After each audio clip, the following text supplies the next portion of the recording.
LSS. Unang-unang LSS ko ay noong 1982, August 12, 1982, sa Development Bank of the Philippines sa Makati Avenue. Kila Ronald Remy, mga board again po sila.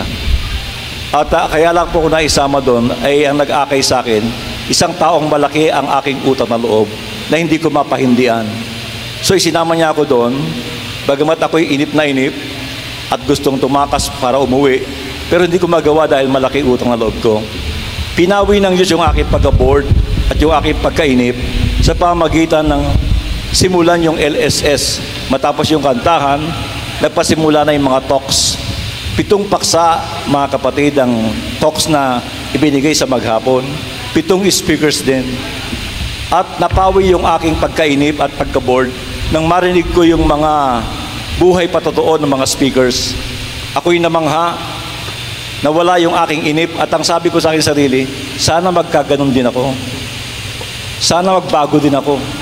Hinangaan ko yung kanilang pagbabago, kaya biyaya para sa akin ng Diyos yun na unang attend ko yun agad ang mensahe ng Panginoon.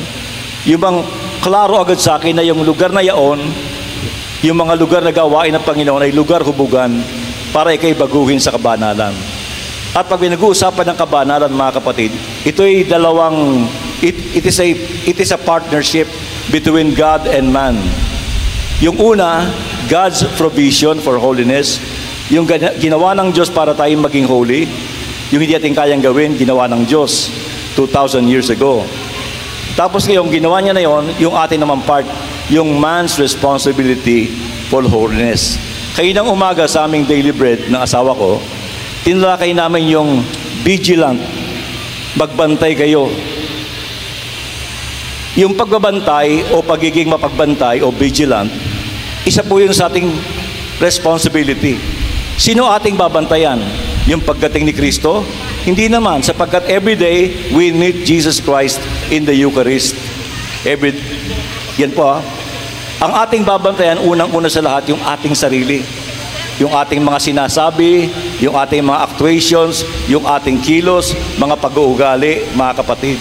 Yun ang ating babantayan sapagkat ang taong may kauhawan sa kabanalan ay siya maingat sa kanya mga sinasabi, maingat sa kanyang iniisip, maingat sa kanyang mga ginagawa sapagkat alam niya ang Panginoon ay nakikita siya at naririnig siya, mga kapatid.